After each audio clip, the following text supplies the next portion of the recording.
భారతదేశం సౌత్ ఏషియాలో ఒక కంట్రీ. మన దేశం 32,87,590 స్క్వేర్ కిలోమీటర్స్ కలిగి ఉంటుంది. మన భారతదేశం ప్రపంచంలోనే 7వ అతిపెద్ద జనాభా కలిగిన దేశం.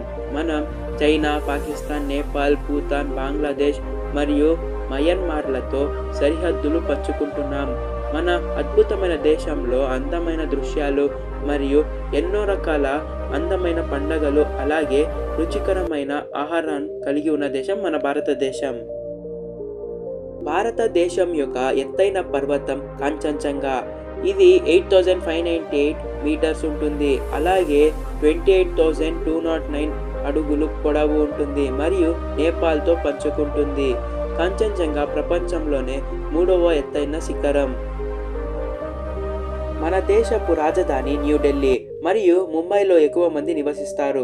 అలాగే కోల్కతా, చెన్నై మరియు బెంగళూరు కూడా చాలా పెద్ద నగరాలుగా పిలువబడతాయి. మన భారతదేశంలో ఆవులను ఇతర జీవుల కంటే భిన్నంగా చూస్తాము.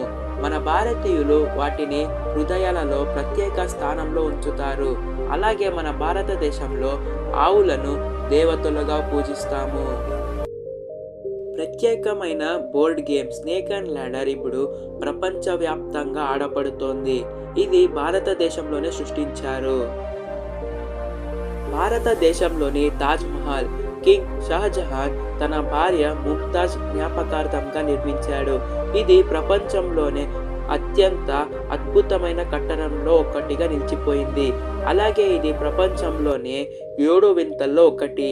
ఈ పురాతనమైన కట్టడం యొక్క అసాధారణ వైభవాన్ని చూసేటందుకు ప్రత్యేకంగా ప్రతి సంవత్సరం 10,000 మంది ప్రత్యేకులు మన భారతదేశానికి వస్తున్నారు. మన భారతదేశం జనాభా అనేక విభిన్న సంస్కృతులకు చెందిన వ్యక్తులతో రూపొందించబడింది. కాబట్టి వివిధ సెలవులు మరియు పండగలు చాలా ఉంటాయి.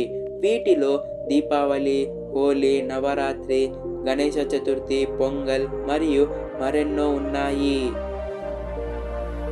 షాంపూ దొరికిన మొదటి ప్రదేశం మన భారతదేశం.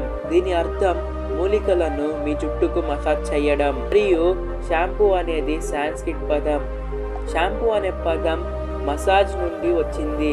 గాయ్స్, మీరు ఇక్కడి వరకు ఈ వీడియో చూశారు అంటే మీకు ఈ వీడియో ఎంతో కొంత నచ్చింది అని అనుకుంటున్నాను. మీకు ఈ వీడియో కానీ నచ్చినట్లయితే లైక్ చేయండి, షేర్ చేయండి, అలాగే సబ్స్క్రైబ్ చేసి దాని పక్కన ఉన్న గంట సింబల్ను ఆన్లో ఉంచుకోండి.